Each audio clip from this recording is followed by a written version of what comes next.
Welcome to episode 90 of In Touch with iOS, a podcast that talks about iPhone, iPad, Apple Watch, Apple TV, and related technologies, plus tips, apps, and gear. I am your host, Dave Ginsburg, and my co-host, Warren Sklar, is here. How you doing, Warren? I am good. How you doing? Oh, we're doing good. We're actually having some fun here, but before, we'll tell you what we're doing in just a second. But I want to introduce my guest this week. Our guest this week is Mr. Guy Serle from the MyMac.com podcast. How you doing, Guy? I'm doing just peachy there, Dave. How are you, sir? I'm doing well. We just actually talked to you yesterday doing Back to the Yeah, Future. we did. Go!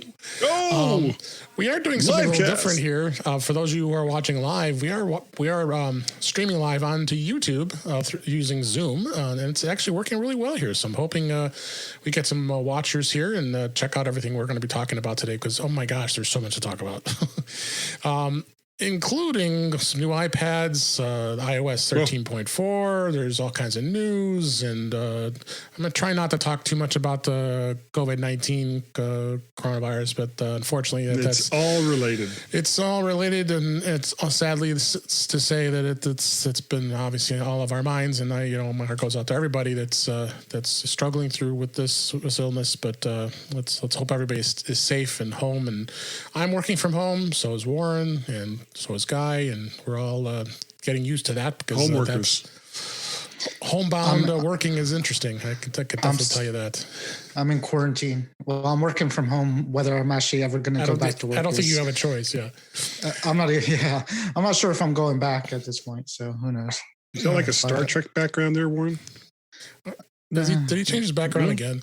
Yeah, that's like the old. That's the old Windows XP desktop, I think. Ding, all right. Ding, let's not get distracted. I knew this was going to happen.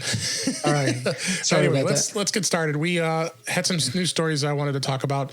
We did last week. We recorded the show a little later, so it was just right after this was announced. But Apple did announce that the Worldwide Developers Conference, WWDC 2020, will be in June as planned, but it will be an online experience linked to 9 to 5 Mac. And Apple announced it coming in June. They haven't given an exact date as of yet, because it was usually the first week in June. And it will be an online event. They'll preview the future of iOS, iPadOS, macOS, watchOS, tvOS. They will also probably release developer betas at that time, which is most likely going to be iOS 14 and iPadOS 14.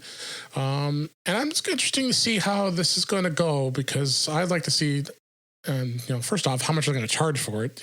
That's developers tend to have to pay about $2,500, something like that. Warren, what did you think of this? The one thing I heard is they didn't really give a full time frame. So one of the podcasts I listened to, I forget who it is, but MyMac.com podcast. It wasn't that one. No, but sorry, it wasn't that one. It was today, and they said that it is quite possible. It might not be a week event. It might be like a few days. Could be a month. Oh, a month. Yeah, which it could be. Who knows? It's not cost prohibitive for doing that. There's no, exactly. So there's no time frame on it. They could, do things, during the month. They could, it could be a whole different format. So our mind just thinks, you got to cram it all in a week, but now you don't. So you never know how it's going to run that way. Somebody did say if you log into the developer portal, you'll get a little more information. I haven't done that yet, so maybe I'll do that while we're talking and see if they did anything posting on that. And Guy, oh, you're done. I'm sorry. No, I'm done. Guy, I dare ask, what do you think of this? What choice did they have? Yeah, really? They didn't have much choice. Even though the conference is 2 months out, we have no idea how long all of this is going to last. They're starting to see some reinfection rates over in areas where originally they thought it was all contained. So, right. We need to kind of start looking at this in the long haul instead of, well, how quickly can we all get back to doing the stuff that we normally like to do? And, you may as well just put that out of your mind right now, because this is going to be a while. Right. So, Apple has spent the last 20 years basically telling people we're the company that you should trust. We're the company that is going to try to give you the best shake possible. Right. Whether people agree with that assessment or not is completely doesn't matter. But Apple is the kind of company that couldn't just say, okay, well, it's all done now, and we're going to have 5,000 of our closest friends in a small, cramped auditorium, because that wasn't gonna work. It wasn't going to fly. No. Now, if they really, really, really wanted to get on top of this and show that it's not just about the money, they would basically open this entire thing up to anyone who wants to go and watch it. They have the bandwidth to do so. So, instead of it being about the money, just, you can have special portals for people that are, true developers or have paid and want access to, certain people and presentations beyond just being able to watch it while it goes live. And just open it up and let everybody watch it. What's the big deal? It doesn't really cost them anything. Yeah, that's true. That's true. So it's going to be interesting to see where it goes. I'm sure they'll have the keynote speech will be streamed, obviously. That's the first thing that everybody watches. So it's going to be an empty auditorium, I would venture to say. So, and I just checked, there's nothing, the website's not showing anything. Yeah, nothing's posted. Was out there. So, yeah, well, I guess we'll find out in coming weeks, right? Yeah, we sure will. Next story I wanted to talk about was Apple is planning to add updates to Pages, Numbers, and Keynote apps to take advantage of the trackpad support on iPads, which I can't wait because I'm excited to talk about here in a little bit. Apple today, they announced a couple of days ago they're going to do a full update of the productivity suite, which is smart, and will be updated to take advantage of the trackpad support, which is huge. I mean, being able to write, edit, and with editing text is going to be a breeze in Pages. Saw the demonstrations, a smart thing, and that just shows you that Apple is very solid with these three apps, don't you think, Warren? Yeah, I mean they're obviously kind of making more touch centric. More mouse and trackpad centric. It is already touch centric, and I don't think there'll be much other changes, to be honest with you. I think it's just going to be more just places where you could click, and basically the copy and paste is going to be better probably, and just text select and things like that. But as Guy has said before too, and he rightly so, that iOS is a touch-centric operating system. It's built on touch, so they have to revert. They have to go the other way to mouse support, and I'll talk about that too because I played around with it a little bit too. Yep, I just installed it myself here. So, yep, and then whereas everything else went from mouse centric to touch, and it's trying to add touch. Yeah, and I don't think it's going to be that much. I don't think the challenge is any worse or better for either one. It's just something they got to do. So yeah. Guy, what do you think? Well, I mean, it's not a huge surprise. These are Apple's, key. I almost said key ship, but that makes absolutely no sense. These are the three apps that they kind of pushed into iOS from the very, very beginning. As well, we don't have Microsoft Office, but we've got Pages, Numbers, and Keynotes. And what else do you need when you're dealing with something on a small screen? One of the things that we were talking about this last night is Microsoft trying to go from a desktop interface to a touch interface is much harder than starting from a touch interface and going to a more desktop like interface. I think the way that Apple is doing it by adding certain difference, number one, it's not the little arrow cursor that everyone is used to seeing. It's still going to be a little round cursor that it was before. The difference is when it reaches certain areas for selecting text or pushing a button or what have you, the actual cursor changes shapes and changes functionality, and that's freaking awesome. That's not something that you just kind of wake up in the middle of the night and go, you know what would be really cool. This is something that's probably been pushed around at Apple for the next part of the iPad OS for quite some time. Yep. Yeah, for sure. So, next story I want to talk about is Apple's podcast app features some coronavirus and stay-at-home content. I thought this was just in time with a lot of stuff being talked about right now. Because of the outbreak, a lot of areas, a lot of people are stuck at homes. And more reason why I brought up this story was the fact that what Apple's really done well with the podcast app and basically the way they separated the apps in general with music and podcasts and TV. They now have a stay informed section for the coronavirus for podcast app, and it's both on the Mac and iOS. Informative updates from all the news providers. They basically they curated it all into one place, and they've been doing that with music too, which I was been pretty psyched about with their playlists. But there's a lot of good sources here, and you don't have to go searching for it. And they're not doing this just for this topic, but for others. But I think I'm starting to see more and more they're going to really focus more on podcasts. So what do you think, Guy? Yeah, it would be about time. Podcasting really kind of started with iTunes and iPods, right? Hence the name for the format. But after a while, it seemed like Apple was just kind of like, okay, been there, done that. They're moving on to other things. And now that they've split up, for better or for worse, iTunes into different little pockets of content that people want to have, yeah, it just seems like, okay, well, if you're actually insisting on doing this, well, then you can have little curated sections with a tighter focus on things that either you or the person that's downloading podcasts want to hear. Almost like podcast playlists. Like if you like this, then you might like this, and this, which is something they've also been doing.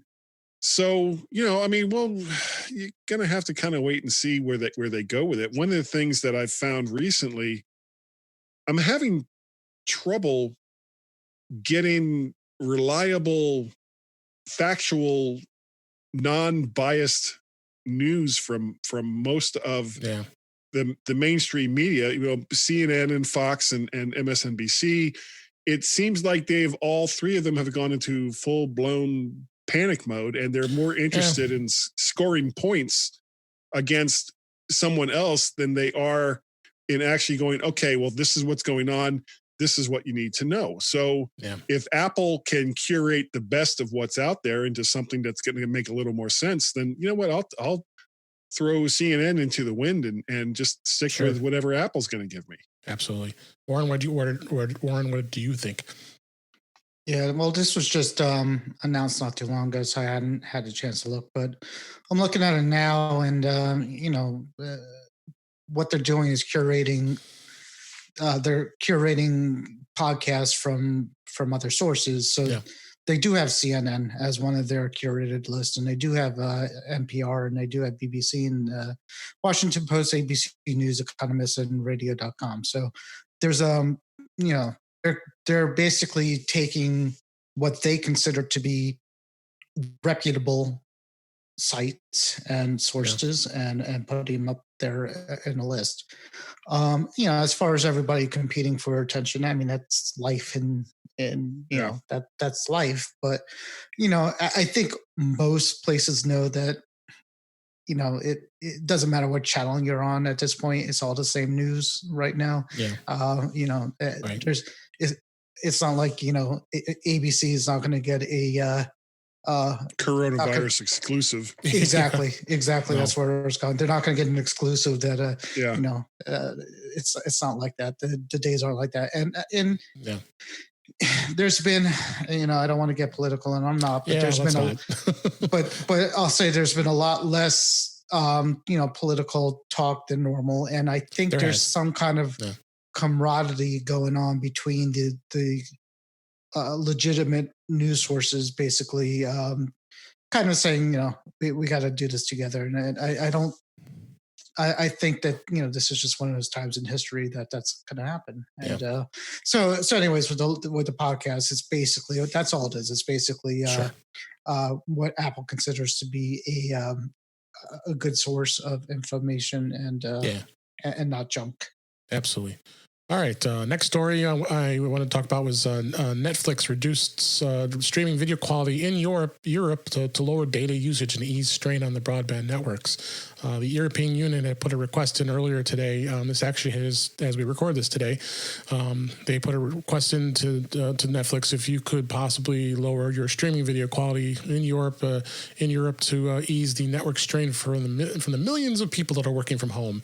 Well, they're doing that here too. So, but according to the BBC, Netflix reduced its video quality in Europe. It's going to do it for the next 30 days as a compliance. They're being a good neighbor, more or less, and so that will change the data consumption about 25%. Wow, that's huge. But the viewers will probably still be satisfied with the picture quality. Warren, what do you think of this? Yeah, my only thought is anybody who complains is a real wanker. Yeah, that's right. So you don't want to be that one person who's like going to complain about it publicly. At this point. Always is. Well, I don't think that will fare well for whoever's going to complain about it. I think most people are just going to say, we'll survive with our slightly less HD quality version of whatever it is we're watching. Until it's over. Yeah. Guy, what do you think?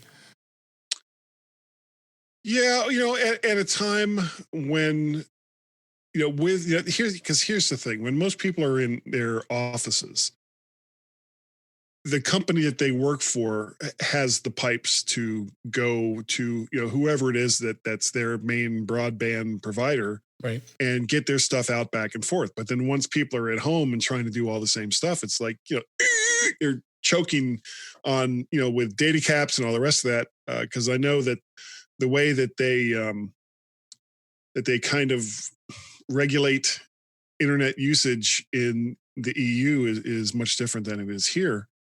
So if Netflix can reduce the amount of bandwidth that they're using for all the people that apparently aren't working from home but are just watching movies, and leave a little more space for those that are working from home. Okay, hey, why not? So you won't get Sharknado in 4K. Get over it. All right. Let's get to more of a techie stories here. Apple did seed all the betas. Specific, I just wanted to throw this in the news that they seeded Watch OS 6.2. It's the Golden Master to developers. Of course, if those of you who don't know what Golden Master means, that basically means it's the final beta before it's going to be really released, and it's probably the final version to be released. More or less, yeah. And it says, you go through the same proper installations and gives all the steps. And looks like it's including some features, including, I think, in-app purchases with the Apple Watch apps, which I really haven't dabbled in much, but with apps. But some issues with bugs and this and that, and irregular heart rhythm notifications and all that fun stuff. Warren, did you install on your watch? I know you did. Absolutely, yes. Yes, I put the golden child on my watch. Yep.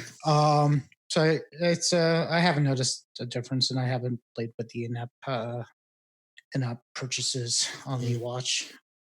I guess I could try it, but I wouldn't know what to buy. It'd probably be bored everybody if you were doing that while we were talking here, but I really haven't. I haven't. I mean, they announced that in 6.0, so I mean, it was. Everybody was excited about it for a moment, and then you don't hear much about it. Yeah, I mean, you could get the App Store to watch, and unfortunately, there's still not that many. There's not that many apps that you need to put on the watch, other than the ones that we all put on since Series 1 or 0 that we just kind of transferred on to the new watches for us. Yep. Guy, you just got a new Apple Watch not too long ago, didn't you? The Series 4 or 5? Yeah, I have a Series 5. Mostly just because they offered me a pretty good trade-in on the Series 2 that I had. Yep. I like it. I have not gone to any of the betas for it. It's still too new, and I don't want to break it. So staying away from. You won't even swim with it. No, I will not. It's like, well, I might just to watch that first little boop boop boop as it pumps the water out, but yeah, I don't want to lose my new watch. Yeah. That would be a bad thing. Then the last story I want to talk about, because we'll be talking about a lot more with the new iPad Pro. Logitech debuted trackpad keyboards for their 10.2 inch iPad and the 10.5 inch iPad Air. They announced that today, and it's going to get actually released next week, which is a lot sooner than the other keyboard, which won't be until May, which we'll talk about in a minute. But it does look like a decent little model, and I can't imagine it'd be too bad for the lower priced iPads, the iPad and the iPad Air. It's $149.95 in the US, and it has keyboard and touchpad. Warren, what do you think on this? Yeah, it's gonna come out probably next Tuesday, we think, right? Yeah, they said March 24th, and $149.95 is going to be the price.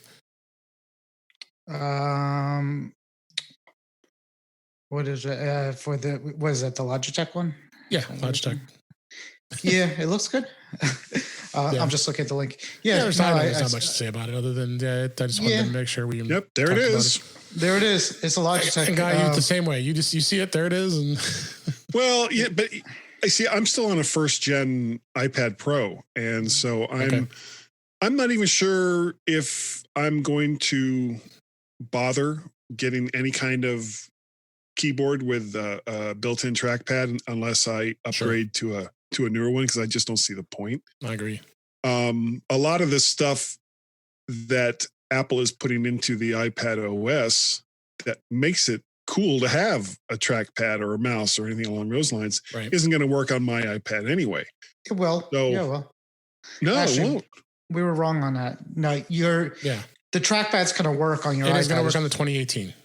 Yeah, but it won't. It's still going to do all the whiz bang neato jump and bounce and X select, or is it just going to be like what it is now? The trackpad really not that big a deal.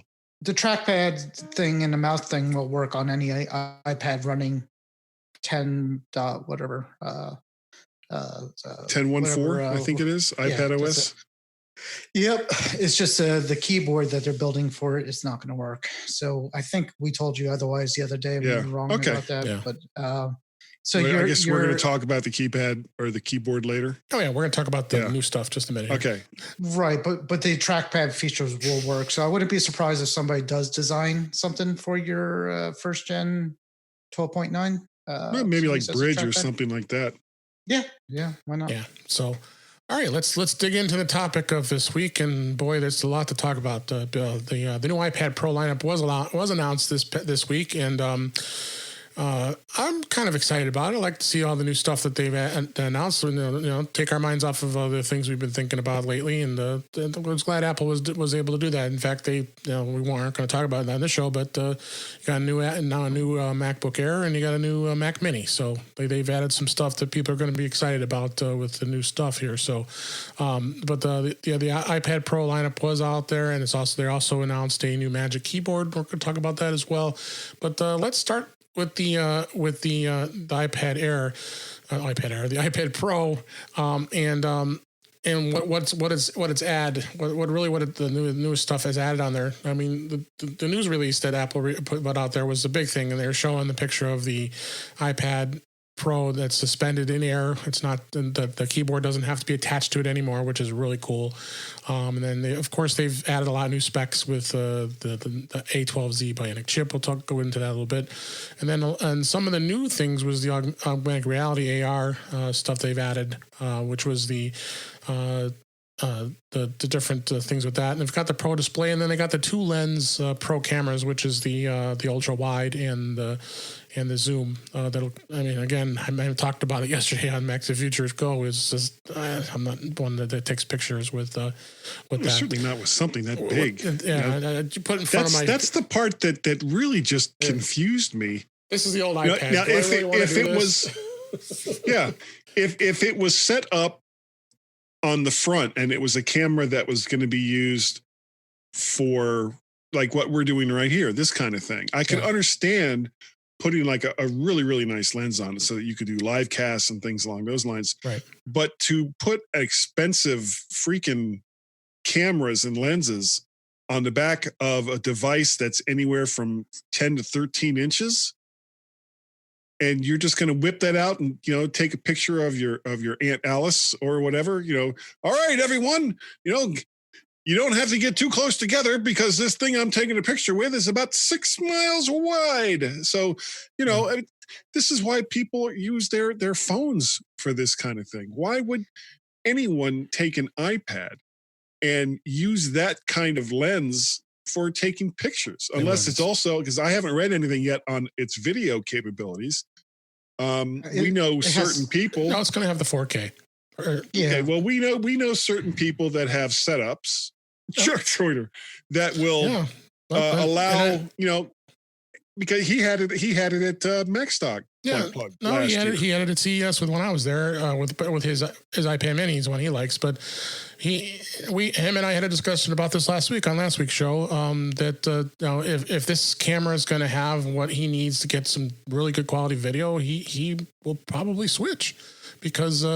If it's worth the investment to have the quality of this video and have an iPad, because the iPad is better in the fact of the screen. I mean, and especially when you're doing what he does. If you use something like what is the main recording app that I use? I got it here. So I can't think of what it is. But it's the one that I use for Guy's Daily Drive. It's I can't. Damn it! I can't think of what it is. Clips? No, it's not Clips. It'll come to. Ignore me. Just talk to Warren. I'll be back. So that was some of the other things. The Pro camera, Filmic Pro. Oh yeah, Filmic Pro. Yes. Yeah. They did add. I mean, this obviously will interest you, Guy, as well as the Pro Audio with studio quality mics that are built into it. It's going to have 5 studio quality mics built into it. We'll see. I'll be curious to see how the sound really is with that. But I would not be surprised that it does have good sound. The sound of being skeptical in my voice. Yeah. And they call it the breakthrough LiDAR scanner, which is enabled to capture. Is it LiDAR or is it LiDAR? LiDAR. Is it LiDAR or LiDAR? LiDAR, whichever it is. New depth framework for depth points for scanning for data. AR. For AR, yep. Mm-hmm. So you're talking about the cameras and all that. I think that's what they're going for with the camera system and the LiDAR. Basically, it's going to be the vision is professionals, contractors, people who need to, architecture, things like that is basically going to be for that. It's going to be for people who go to, who come to your house to design things. I know we had our kitchen redone and somebody came with his iPad and showed us things, but now you're going to take the iPad, hold it up to your house, and you're going to see what your house is going to look like through it, which is going to be I think that's the vision of what they're going for with the augmented reality at that point. So, I don't think it's going to be for taking a picture of grandma and the family. I think eventually it's going to be taking pictures it's going to be for taking pictures of things that you need to kind of compare to the real world and see, what you can do with the real world. True.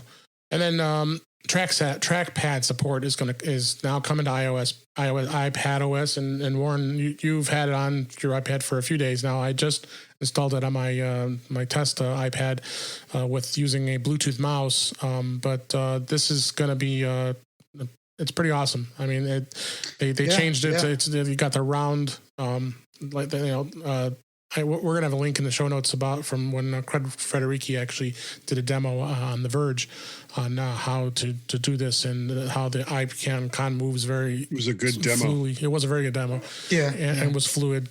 What's your thoughts about the trackpad so far? Did you use a trackpad or did you use a? I don't have a trackpad. I thought you used a mouse, right? I use a mouse, but I have this Logitech mouse that has a the top is smooth and it acts as a trackpad. I discovered this today, which is I forget the model of the mouse, but so it's kind of like what the Magic Mouse does. Yeah, Magic Mouse does exactly the same thing. Which it supports. It's like a Magic Mouse. It's got it. So basically, some of the gestures on the top of the mouse worked. Like if I took my 3 fingers on the mouse top Right. and swiped up, I got to the search screen, and if I swiped down, I got something else. Not all of them, because I think on the trackpad you could do the close with the 4 fingers and Right. zoom in. That didn't work either. So it supports some of it, not all of it. Played around with the things I wanted to do. I opened up TeamViewer because that's what I wanted to use it for, to see Sure. how well you could operate an app within it, and it did okay. The mouse pointer in a TeamViewer window with Windows kind of pointed in the right direction, but it was still kind of clunky. But Yeah. when you're not in an app, it's nice. You could do almost everything you need to do while you're in there. Whether I'm gonna think that I'm gonna use it all the time, probably not. It's nice to have if you want to have it, but for most of what people do, I still think touch is going to be better for them. To be Yeah. honest with you. And the good thing was when I went to install it, it was super simple compared to how they had it in the previous versions of iPad OS. Was buried deep in accessibility.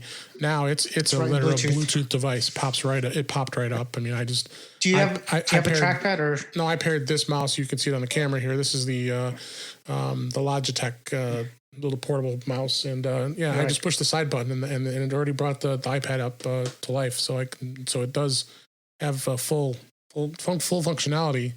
So there's I think when you get the trackpad, which we both don't have, there's additional options. Yeah, I've got my trackpad. I mean, I've got my for- Magic trackpad here. I just have to. It's paired to my Mac. So, So when you pair it to that, you'll see, because under the mouse there's only a few settings. The little turtle comes up with the Right. pointer speed, Yep. and then invert natural scrolling versus regular scrolling, and that's probably it. But with the trackpad, you get a couple more things in there. So I might go out and buy a trackpad.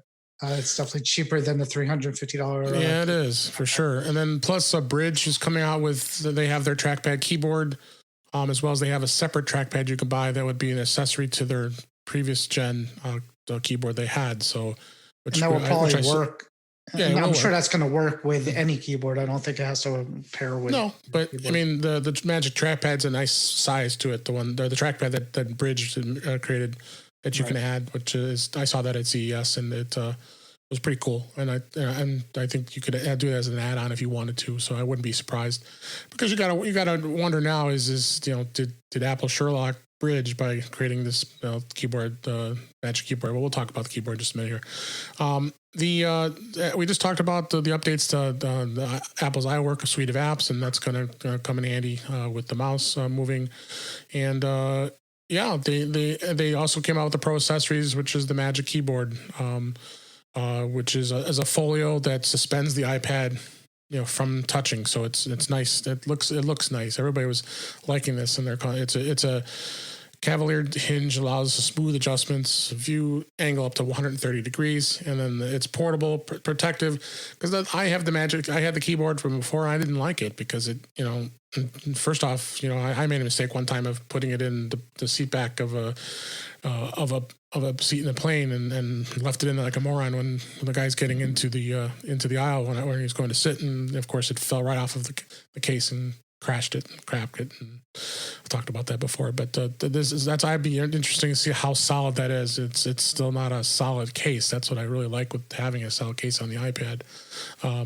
It does have a USB-C pass-through for charging, which is good, and that keeps this USB-C port on the iPad Pro free.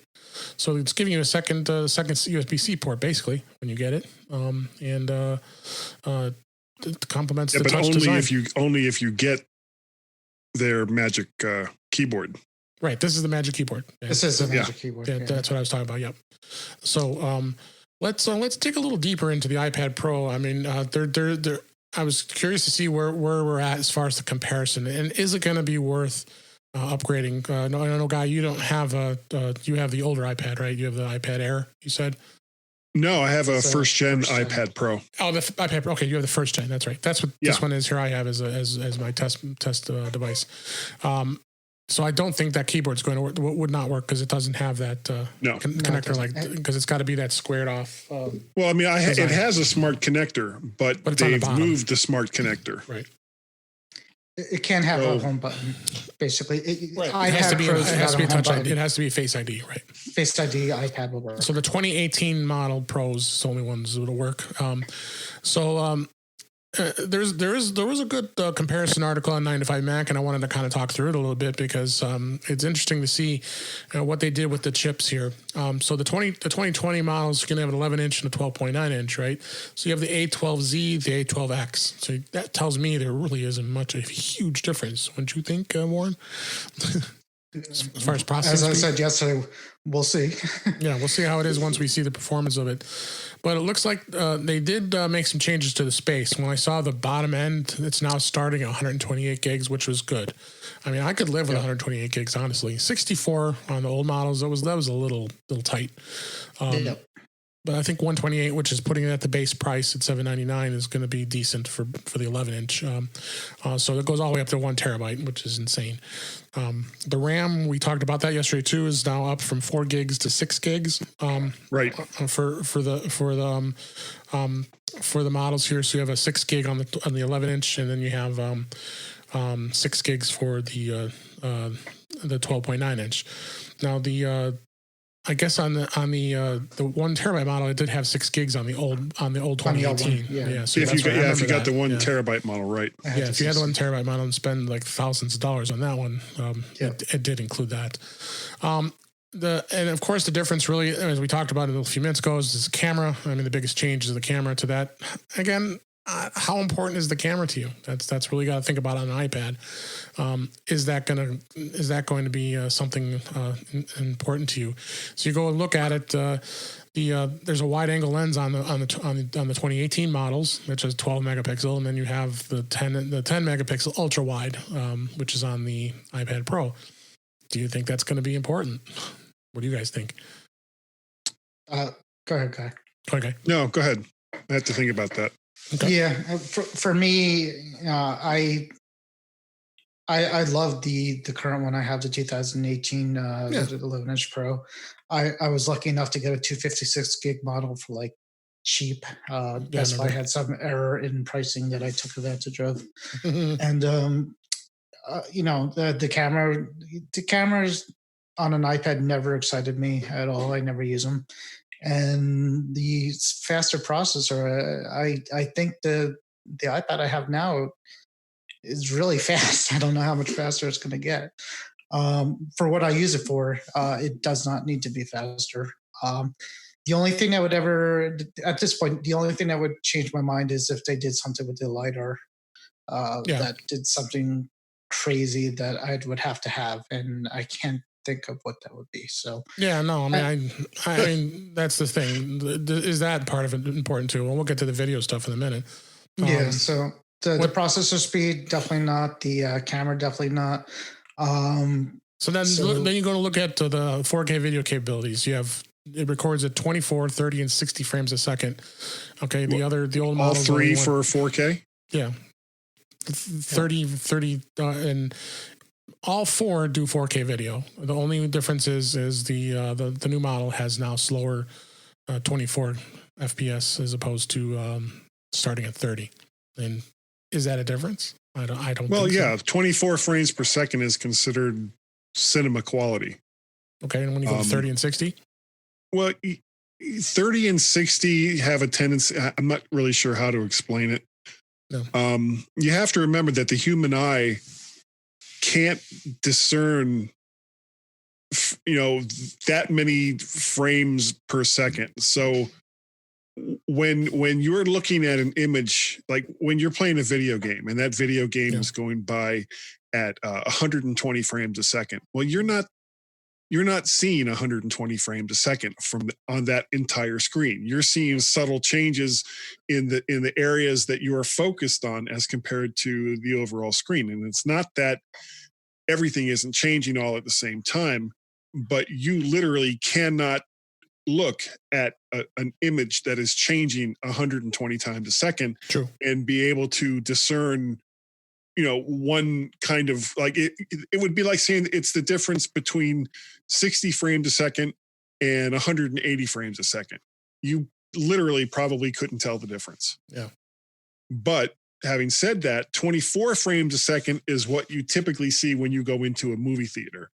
That's the frame rate that I think most studios have kind of over the years settled on as being okay. Well, this is the frame rate that we're going to offer to our paying customers when they sit down to see a movie. Yeah. As far as the I mean, still being on a first gen iPad Pro. Yep. If I was going to update tomorrow, I would probably go with a 512 12.9 iPad Pro. Okay. And that's, because I buy, just like when I buy new computers or I buy a phone, I'm still on an iPhone 8. I'm still on this first gen iPad Pro. I had a second gen watch. I have a 2013 MacBook Pro because if I can't get a huge amount of gain in production, then I don't see the point in spending the money for it.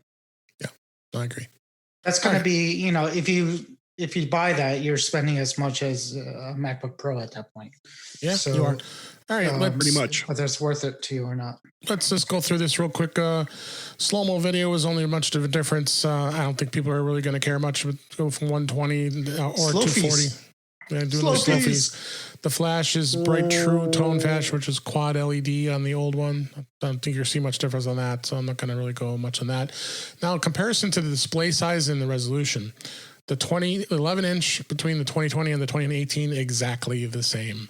The 2020 12.9-inch, exactly the same. So as far as the display goes, there's no difference. They're exactly the same. So if you go into size, weight, and battery life, you're still getting exactly the same with that too. I mean, the weight is slightly different, not by much. And it's probably the cameras is what made the camera difference. just probably just add just a smidge of that. A couple of milligrams. Yeah. So then, go ahead.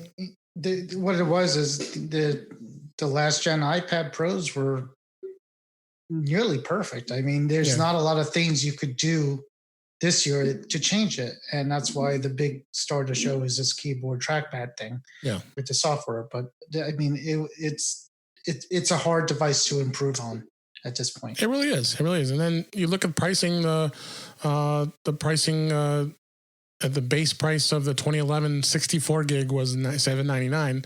Now it's $799. You got a 128, which at least they've doubled the space, and that part is a bit of a value. Is it a game changer you can think about? Do you want to upgrade from 2018 to 2020? I don't think twice. And then, of course, you add $150 if you want the cellular version. And the price goes all the way up if you want to max out a 2020 12.9-inch iPad Pro with 1 terabyte Wi-Fi and cellular. It's actually cheaper than it was the 2018. $1649 is at the highest price for the 2020 original pricing. So. With that, before we go into the keyboard part of it, if you have a 2018 now, Warren, we talked about this. Would you upgrade? I would not. If I did not have an iPad Pro at this point in time, I would definitely consider buying the 2020. No doubt. But as of right now, I'm not burning. I'm not burning. I don't have the FOMO yet of 2020. Yeah. So, all right. So then let's talk a little bit about the Magic Keyboard. One of the major aspects of that one was that it does come in with the built-in trackpad, and it does have this. It suspends the iPad up, so it does look cool. It looks so freaking cool. Everybody's been drooling over the pictures everybody's showing of that. Oh my god! And then the trackpad, like we talked about with Craig Federici did the video showing how the trackpad works. Looked pretty cool. But again, like we talked about, questionable as far as some of the things it can do. But it is really cool. But is it $299 for the 11-inch? Really cool. Is it $350 for the 12.9? Really cool. I don't know. I tend to say no. What do you think, Warren? it reminds me a lot of the Surface Studio, the Microsoft. Yeah. Oh my God, that beast. Yeah, that it's like a mini version of that thing that it kind of props up like that. It looks cool. I'm sure it's built well. I'm sure it types nicely and everything like that. I'm sure it's great. I'm not, for me, I'm not, that's not how I use my iPad. And if I did decide to, if I was going all in and I was using my iPad as my only computer, then yeah, this would be something I would get, but it's not. So it's my iPad's more of a consumption device anyways. But it looks great. It will go on sale. If you don't buy it right away, I guarantee it'll go on sale. All that stuff like that. No, we'll find it for Christmas a little cheaper, maybe. And Amazon's gonna, there's gonna be filled with knockoffs. I think at this point, once the trackpad, compared to an iPad using Bluetooth, I expect to see a lot of just iPad trackpad combos from Amazon from these no-name vendors, and see what comes out. But this will be nice. And Guy, you say it looks freaking cool. But it does look freaking cool. I don't think you would buy it. Quote unquote. Well, I mean, not with the equipment that I currently have. If you had the 2018 or the 2020. You know what? I might. I don't want to be that guy, but right now I feel like I'm that guy. That keyboard. I mean, you look at it and just put the demo to one side for a second that Federici did. Right. Just when as the camera was like panning around and you could see that it was just kind of floating there in air. It was just one of those, oh my God, I gotta have that. I want that so bad. What I'll probably end up doing once the stores are back open is going into an Apple store and taking a look at both the 11-inch and the 12.9 inch. I got a kind of question right now whether I still need a 12.9 inch. Some of the things that I use this device for beyond consumption is recording audio, is editing video, things along those lines. I mean, I don't take it in the same direction that Chuck has. What Chuck does with this thing is nothing short of amazing. Yeah, right. But what I do sometimes do is take video that I've taken off of my iPhone, transfer it via iCloud onto the iPad, and then use the bigger screen to do some editing. Same thing with recording podcasts. With so many interfaces now coming out with a USB-C output, right? Instead of using USB 2 for all since forever, you can take an audio interface from Behringer or any of the major companies and have it pumped directly into it without using Apple's camera connection kit, which always seemed kind of to me to be kind of an inelegant solution to begin with. Right. Other than if you wanted to charge it at the same time that you were bringing in audio. But there is so much that these devices can now do. And, we talked about this last night on Mac to the Future Go. See it on Wednesday nights at 8 p.m. Eastern Standard Time, blah, blah, blah, blah. Yep. The fact that all the analysts talking about the Mac going to ARM, I think is pie in the sky. I don't think that's what's going to happen now. Yeah. I think the Mac is going to stay x86, and iOS and iPad OS are going to define not really the lower end of computer users, but a different kind of computer user. Still wanting to have the power, still wanting to be able to do the things that their so-called big brothers can do. And now with something like iPad Pros, even with the lower end iPads, you can just do all those things. Yeah. Well, we don't get off track there because that's a whole other topic. But I'll have to say one more thing before we move. Shocker. Yeah. Well, one thing I will mention in the chat in the chat room and on the YouTubes, Marcus says, "But if it were a mic, sold."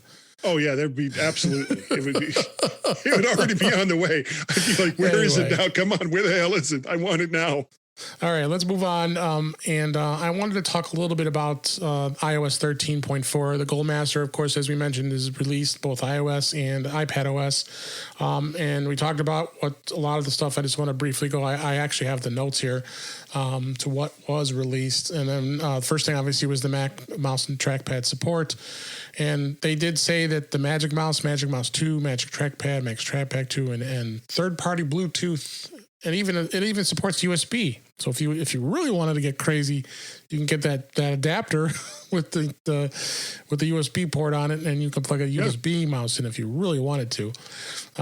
And as we talked about, the multi-touch gestures on all those devices we just talked about, as well as secondary click. You can do right click and swipe between pages. So really a full-out support on the iPad. On the iPhone, you would not do that. So there is no support at all for the iPhone, so there's no need for that. So just be aware of that, because that's why. Well, here is also, the exact reason. The iPhone doesn't put out enough juice. Yeah, that out of their ports. And it'd be silly. It'll be silly, and that is exactly the reason. One of the big reasons why there's iPad OS and iOS. So the Files app. iDrive folders are now shared through the Files app. Warren, have you tried doing that at all since you've had this? Yeah, I did. It's how did it go? It's fine. Basically, it's on the share sheet. So you find something you want, and you hit the share sheet, and it says share via Files or something like that. iCloud sharing. Okay. And of course, it's important to have new emojis, including 9. Including silly stuff. I won't even talk about it. The Mail app, finally, we got the delete, move, reply, and compose a message are in line there now. It wasn't there before. We've talked about that. The App Store with Apple Arcade, they got some universal purchasing support across all devices. Blah, blah, blah. And of course, we talked about AR. And they did some updates to the keyboard. I'm not going to go through all this, but and of course, there was a lot of fixes. They had some bug fixes in here too. Fixes an issue with the camera where the viewfinder may appear as a black screen after you launch it. I actually have seen that before. So there were some bugs, nothing really notable as far as big bug fixes. So same thing in iOS 13.4 for the iPhone. The Files app is available, Memojis, Mail, and all the other stuff. CarPlay, they're now going to add third-party navigation app support for the CarPlay dashboard, which is awesome. I still want CarPlay so bad. I know you have it, the guy, right?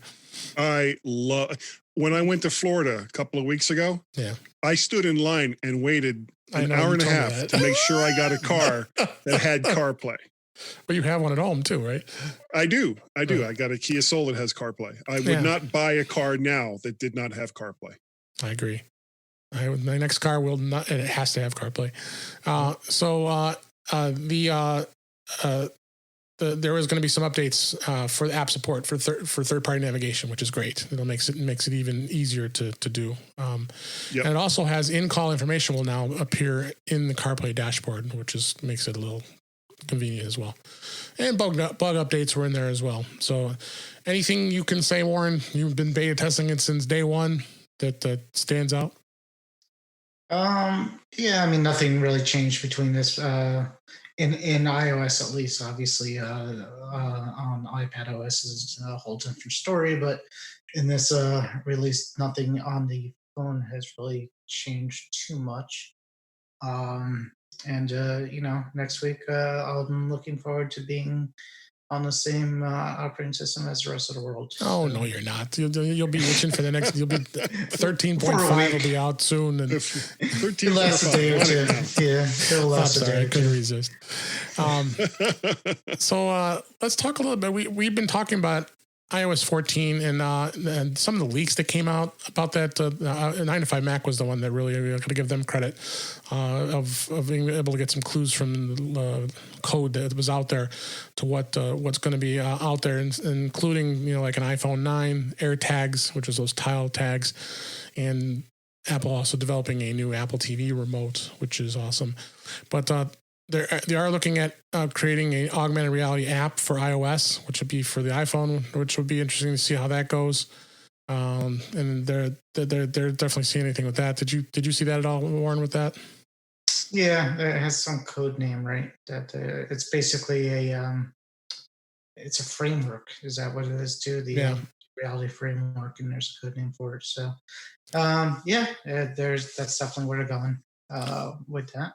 And I'm excited about the home screen change where you'll have the list view option. That's awesome. I've wanted that forever because it's just such a nuisance to try to figure out where your apps are, and having them in a list is going to make it a lot easier to navigate. So I think that's going to be a huge. I'm sure that was it's going to look a little bit like the watch list view, right?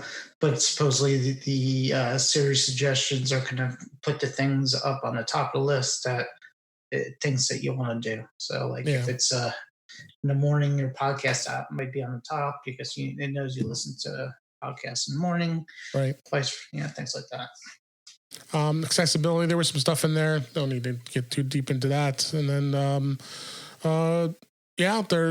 you obviously we stick with the dates. Generally happens, but who knows the way everything's been going in this world when these dates will probably slide. But all indications is we'll hear about it at WWDC online in June, and then be beta testing it for a while until probably the fall, September, October. Of course, rumor they'll say right now iOS 13 is compatible with everything from the 11 series now all the way down to the SE. There's potential possibility that the SE and the 6S and 6S Plus drop off for the iPhone. Oh, I mean, these are now it would only make 5-year-old phones. Right, exactly. So the fact that they've offered support for phones, especially the SE, my God, that goes back to what, 2015, 2016? Yeah, at least. What Android phones are still being supported with the new version of anyone's OS that are that old? Yeah. So, and then of course it was weird. It seemed to slow down, but my battery lasted so much longer. Yeah, surprise. Sorry, Rant. No, that's good. Okay. And then they're rumoring with CarPlay on iOS 14 that you'll actually have wallpapers and a deeper Apple Store integration in Maps, which is awesome. So Maps is getting more and more integrated. I'm itching to have this thing in my car. It's killing me. Yeah. What does that even mean? Apple Store integration in Maps? Probably you'd be able to, the ability to maybe to buy custom wallpapers. Let me see. I think you can put a custom wallpaper on the home screen of the Mac. On the home screen of Apple. Of the CarPlay. Of CarPlay, right. Screen. Yeah. Oh, I see. It says for the next major update, we'll be able to check availability of a Genius Bar services on your map. So, if you happen to be driving around and you need to get your iPhone fixed, if you need to get your iPhone fixed, you don't have Apple CarPlay. Yeah, exactly. It's not working. What do I do? I'll go to CarPlay. Well, no. Anything else you think of with Warren with the iOS 14 that stood out for you? I think that was mostly it from what they. We'll keep talking about it. Yeah, we'll obviously keep talking about it and find out more stuff as we go here. So I had one tip, and it looks like I timed everything perfect here with the notes here for the show. So I found one tip here I wanted to talk about is. When you plug in your iPhone and you plug it into your Mac and you wanted to trust your computer because you're plugging it in, you want to either do a backup or you wanted to go through and copy files, whatever you're looking to do. So there's never been instructions on how to untrust your computer because maybe you're getting rid of the computer or you just don't want it to be set that way anymore. And the way you do it is you launch the settings from your Springboard there, and then you go into General from the Settings tab. And then you go all the way down into the Reset menu. And then in the Reset menu there's a setting there to reset location and privacy. From the Reset menu. That's the Reset menu. You've got to be really careful. Don't click Erase and content on all settings because that would be deadly. Don't cross the streams. Yeah, because that would be kind of extreme. That will actually erase all content and settings, just like it says. Erase it. So, and then at the very bottom there, you just reset location and privacy. So, which is nice because a lot of times that stuff you want to reset it back to the way it was, and you can go back and reset it back again. And what that does is it clears out any computer you had plugged into. You may have plugged in your computer and your iPhone into somebody else's computer that you needed to work with. So it's always good to clear that out. So then that computer will not be trusted again. Yeah, it's all trust. But you could always retrust it again on the one that you want to retrust it on. So it's all trust. It's all trust. So it's a matter of trust. It's a matter of trust. I was wondering if you were going to go there. I went. So before we wrap things up here, let's talk a little bit about Macstock.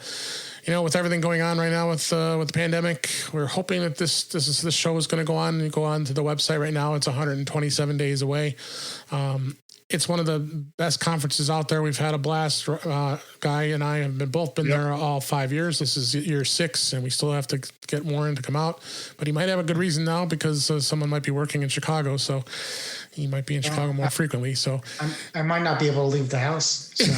That's right, depending on where we're at this point. So far, it's at July 25th, 26th, 2020. And they got a great deal on now. Guy, I'm sure you can tell us more about Macstock. What do you think?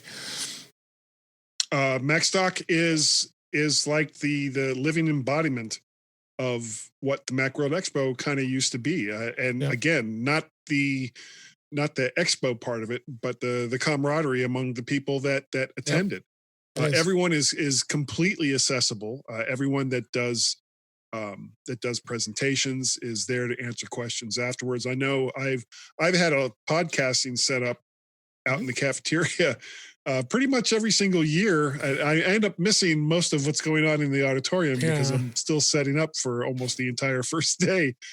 But I get a lot of people that come over and ask me about the setup and how it works and how this does, and ask me questions about audio. Yep. And for better or for worse, I answer those questions just because that's what I like to do. And I'm not alone in that. You have all these other people that are there, and it's not like any of them are going to turn their back on you for free advice. It's a great show. And it all things considered, it is so inexpensive. It is. They have they have a good deal right now. It's still the early bird special. It's out there. You click the register now. The 2-day pass, $189, includes 2 meals. It's and 2 full days of the show. So go ahead and register now. I know the hotels are already filling up. So, but again, who knows where we're going to be at in a couple months? We're hoping everything passes with the coronavirus, but we always look to potentially reschedule. And because I know Mike's very passionate about this show. Mike Potter, who's the coordinator and leader of this show, and you definitely want to check that out. So go to macstockconferenceandexpo.com, click the button register, just buy some tickets and take advantage of that early bird price, because it's originally $259. It's down to $189, so it's about $70 off the regular price. So check that out, and we would love to see you, and hopefully it happens. So with that, let's wrap things up here. That's a wrap for this week. Please send your comments, questions, and suggestions to our email address, feedback@intouchwithios.com. You can follow us on Twitter @intouchwithios, or you can subscribe in your favorite podcatcher, including Apple Podcasts, Google Podcasts, Stitcher Radio, Spotify, TuneIn Radio, iHeartRadio, or better yet, just go to our website at intouchwithios.com, where all the links to all the ways to listen to us are there.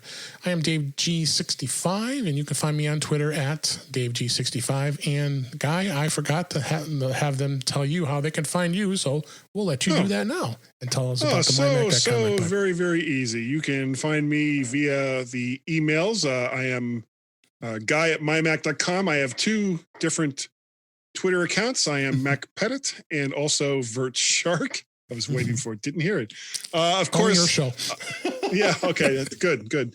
I also do the mymac.com podcast pretty much every weekend with Gary Gazmaz Malpaz.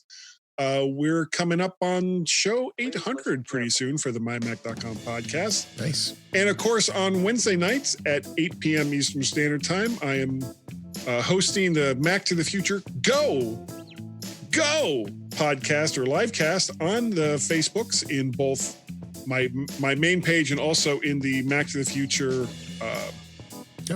group page, I guess you can call it. And Dave and Warren are co-hosts for that. We have a really, really good time, especially when I get frustrated because my software isn't working the way it's supposed to. And Always then happens. I start to curse and use really bad language. But other than that, it's a great time. We have a lot of fun. And that's it. All right, Warren, and then you're quarantined in your home in an undisclosed location, right? Pretty much, but if you find Guy or David, you'll probably find me somewhere. where I hang around, so we'll be around. I'm not going anywhere. Yep. I'm not allowed. So there you go. He's trapped. I'm trapped. All right, guys, this was a great show. I really appreciate you, Guy, you coming on. We had a lot of fun, and this was a great time. And Warren, you're the greatest as well. Appreciate you being on as the co-host here. So, all right, everybody. For all of you, we all be going stir crazy. Yeah, no, this was a lot of fun. So we hope you enjoyed the show, everybody. Thanks for listening, and talk to you again soon.